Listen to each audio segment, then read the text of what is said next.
पहला सवाल आपके सामने आता हुआ, टाइम को यहाँ पे सेव करते हुए हम लोग चलेंगे। और पहला क्वेश्चन क्या पूछ रहा है आपसे, who determines the minimum support price. देखो ये सवाल क्यों पूछा जाएगा, सिंपल सी बात है, आप देख रहे हैं कि किसानों का कितना ज़्यादा प्रोटेस्ट हो रहा है, फार्मर्स का कितना ज़्यादा प्रोटेस्ट हो रहा है ना। खुशी, दीपिका, गुड मॉर्निंग। चलो अब आंसर करते हुए चलो, है ना।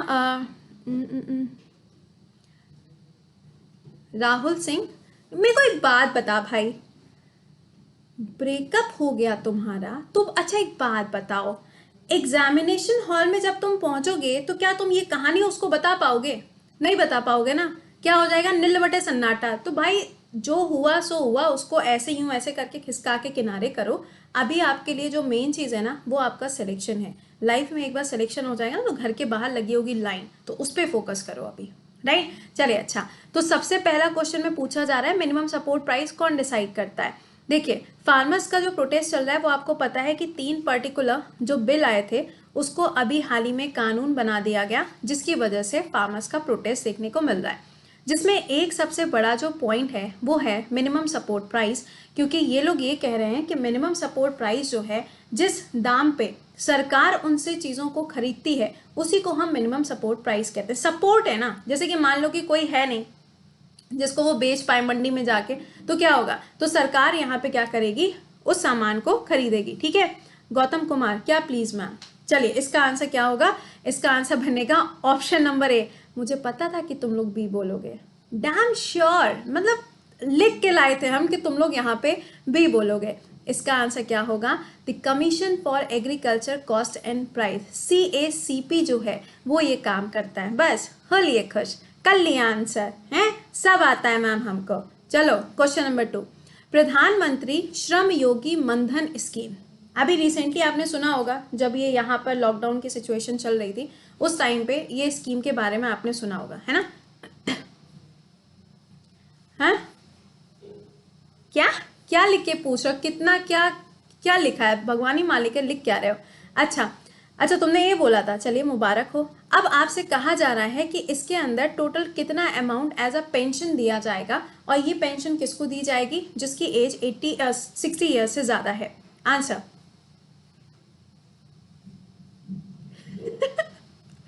अब ब्रेकअप वाले भैया शादी में जरूर आना वाली जो मूवी है वो जरूर देखेगा, क्योंकि फिर गाना आएगा ना, ठुकरा के मेरा प्यार, फिर ना इंतकाम देखेगी। ओहो, चलिए इसका आंसर क्या होगा, 3000 रुपीज जो है वो यहाँ पर एज अ पेंशन प्रोवाइड किया जाएगा। सेम इसी तरीके से जैसे कि फसल बीमा योजना की बात करें तो ये क्रॉप के लिए एक तरीके से इंश्योरेंस स्कीम है। और अगर आपसे कहा जाता है कि 6000 रुपीज जो दिया जाता है, जिसमें 3 इंस्टॉलमेंट होते हैं 2-2 हज़ार रुपए के, वो स्कीम के बारे में भी आपसे पूछा जा सकता है, ठीक है। अगला क्वेश्चन बताइए, EPCG का फुल फॉर्म क्या होता है, what is the full form of EPCG। Correct है शैडो, पूजा, संकल्प, जय, Nishi, very good morning, Akshay, ठीक है। अच्छा तो भाई PDF से पढ़ लिया, और क्या बताएं, इसका आंसर होगा एक्सपोर्ट प्रमोशन कैपिटल गुड्स। जितने भी कैपिटल गुड्स होते हैं उन सब के एक्सपोर्ट को प्रमोट करने के लिए यहाँ पे इसका इस्तेमाल किया जाता है, ठीक है ना। अगला क्वेश्चन बताइए, the system under which the peasant himself owns the land. एक ऐसा सिस्टम होता है इसमें से जिसके अंदर जो पीजेंट होता है यानी कि जो किसान होता है उसका खुद का लैंड होता है, ठीक है, लेकिन responsible for the payment of the land revenue, लेकिन उसको फिर भी क्या करना होता है, लैंड रेवेन्यू देना पड़ता है सरकार को। इस सिस्टम को हम किस नाम से जानते हैं, इस सिस्टम को हम किस नाम से जानते हैं। विकी मेरे कमेंट टेलीग्राम पे कमेंट सेक्शन में कमेंट इसलिए नहीं जाते हैं क्योंकि कमेंट बॉक्स कभी कभी खोलते हैं। अब जैसे कि कल सैटरडे है तो कल ओपन हो जाएगा शाम को 7 बजे।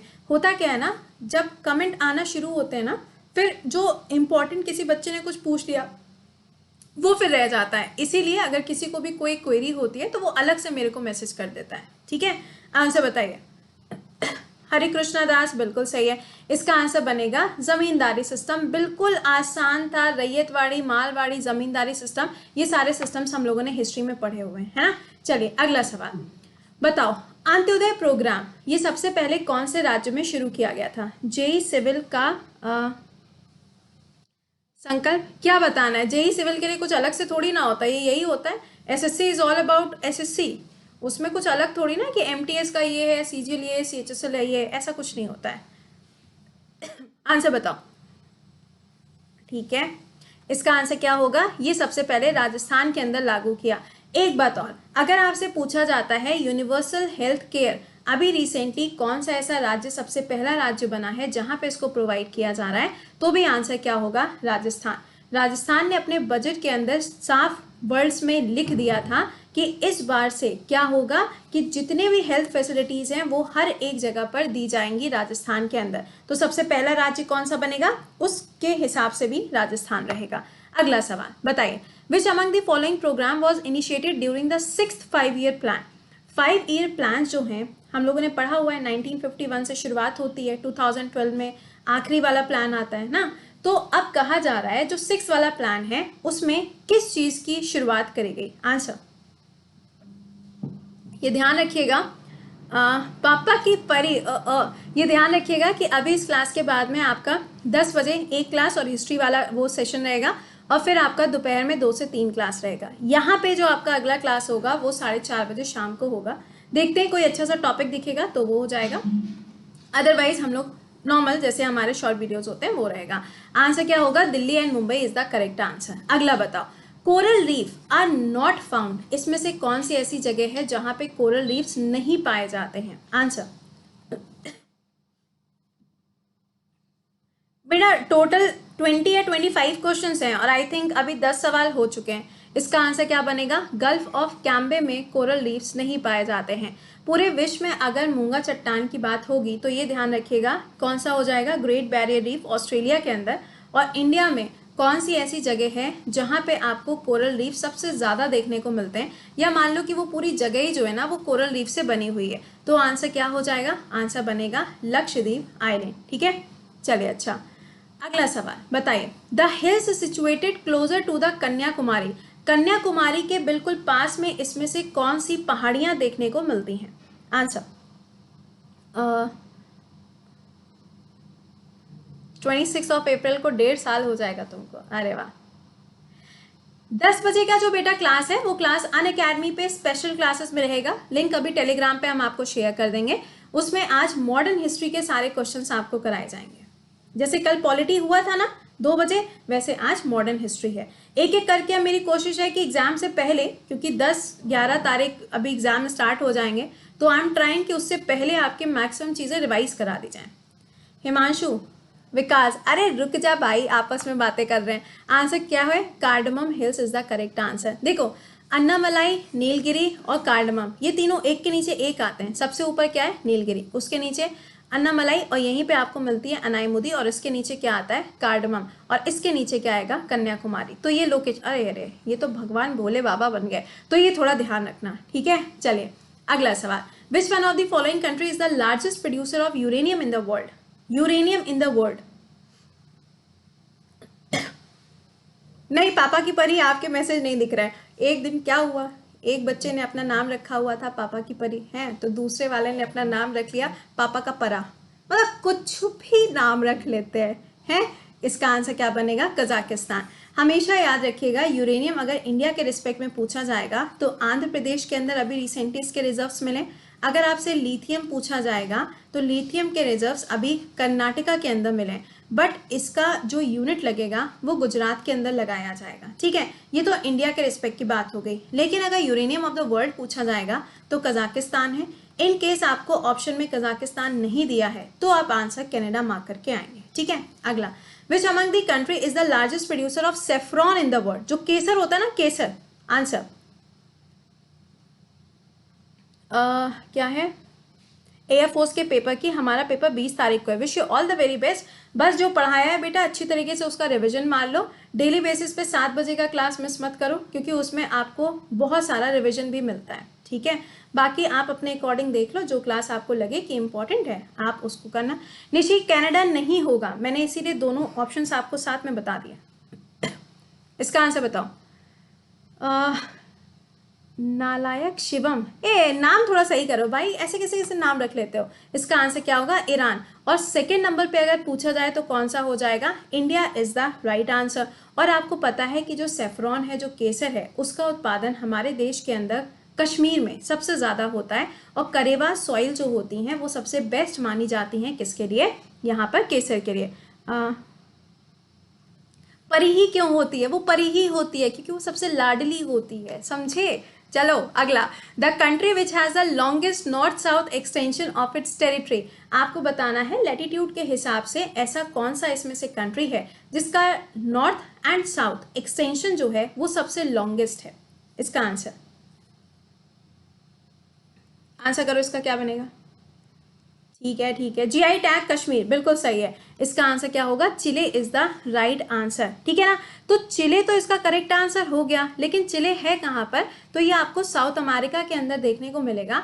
और चिले से ये याद आ जाएगा, क्या कुछ याद आ रहा है, सेंटियागो।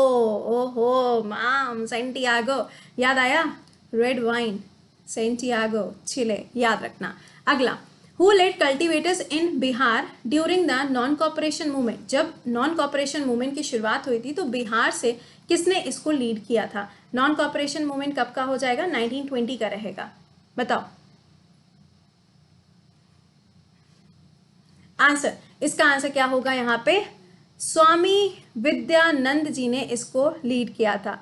चलिए नेक्स्ट सवाल बताइए, 1857 का जो रिवोल्ट हुआ था बिहार से किसने लीड किया था। देखो कल की जो तारीख थी ना, 8 तारीख, आप लोगों ने पता नहीं वो शॉर्ट वीडियो देखा कि नहीं देखा, नहीं देखा तो आपको बता देते हैं, कल मंगल पांडे जी की डेथ एनिवर्सरी थी। मंगल पांडे हम सभी लोग उनके नाम से वाकिफ हैं, और उनके ही द्वारा सबसे पहला ये रिवोल्ट स्टार्ट होता है, जिसको सिपॉय म्यूटनी के नाम से भी जाना जाता है, और इसको फर्स्ट वॉर ऑफ इंडिपेंडेंस के नाम से भी जाना जाता है।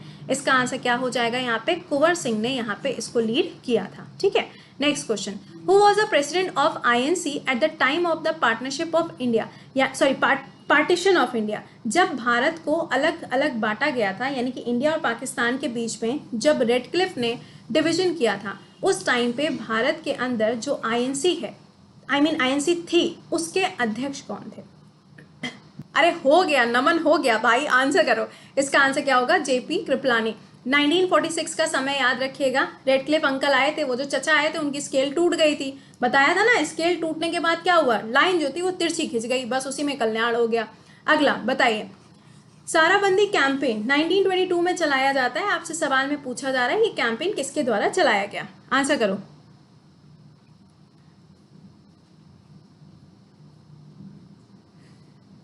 मैं ये सोच रहा हूँ अपना नाम चेंज करके करंट अफेयर्स ही रख ले, तो हाँ रख लो भाई, बिल्कुल रख लो। इसका आंसर क्या हो जाएगा, सरदार पटेल। और सरदार की जो उपाधि दी गई थी वो याद रखिएगा, बरदौली सत्याग्रह के समय पर इनको ये उपाधि दी जाती है, which is very very important. अगला सवाल, 1930 में महात्मा गांधी जी के द्वारा सिविल डिसोबीडियंस मूवमेंट की शुरुआत कहाँ से करी जाती है। देखो ये सवाल इसलिए है क्योंकि आपको याद होगा दांडी मार्च के लिए वो स्टार्ट किया गया ना, क्या अमृत का महोत्सव जो मनाया जा रहा है, कुछ याद आ रहा है, बस उसी के बेसिस पे ये क्वेश्चन बना हुआ है। अरे सच में नहीं टूटी थी भाई, तुम लोग तो मतलब कुछ भी, वो तो ऐसे ही याद कराने के लिए बताया था कि लाइन जो थी वो तिरछी है, क्योंकि वहां पे समझ रहे हो वो एडवोकेट थे, और एडवोकेट से जब आप लाइन खिंचवाएंगे, पार्टीशन करवाएंगे, तो कैसे काम चलेगा। रोहिणी आई कैन सी बेटा। चलिए अच्छा, इसका आंसर क्या होगा, डांडी इज द करेक्ट आंसर। चलिए नेक्स्ट क्वेश्चन पे आइए, बताइए, the viceroy who followed the aggressive policy towards Afghanistan. इसमें से कौन से ऐसे भारत के वाइसरॉय थे उस समय पर जिन्होंने अफगानिस्तान के अगेंस्ट काफी एग्रेसिवली एक्ट किया था। इसका आंसर वो कह रहा है सच में टूट गई थी। ओके चलिए,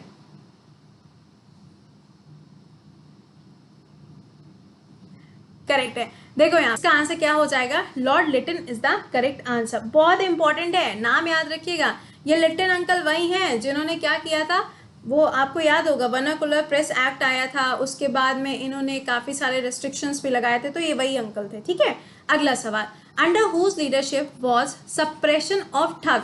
जो ठगी सिस्टम चलता था ना, उसको पूरी तरीके से सप्रेस किया गया था किसके समय पर, किसके समय पर, आंसर।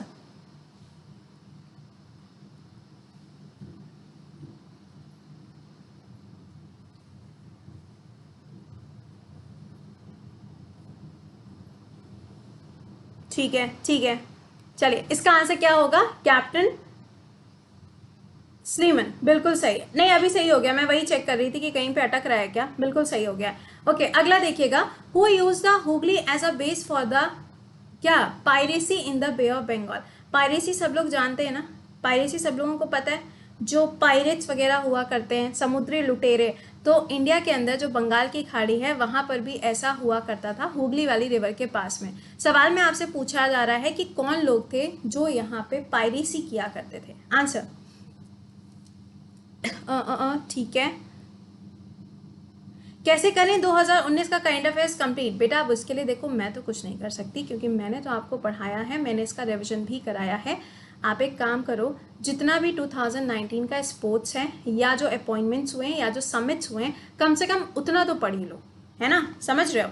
इसका आंसर क्या हो जाएगा? Portuguese is the right answer. ठीक है, यहाँ पर ये ध्यान दीजिएगा कि आप अपना सवाल भी पूछ सकते हैं आस्क अ डाउट के सेक्शन के अंदर, रेज योर हैंड करके। यहाँ पे आइकॉनिक फीचर्स भी आपको मिलेंगे। जब आप यहाँ पे प्लस के बैच को ज्वाइन करोगे तो आपको कोड जो यूज करना है वो है कृति10। तो आपके पास में अभी भी टाइम है, आप किसी भी एग्जाम की तैयारी कर रहे हो आप इसको ज्वाइन कर सकते हो। Iconic subscription is also available, यहाँ पे ये सारे फीचर्स भी आपको मिलते हैं। Report and win is also available. Okay चलिए तो मिलते हैं। टिल देन खुश रहिए, मुस्कुराते रहिए, keep learning, keep revising. Till then bye bye and take care.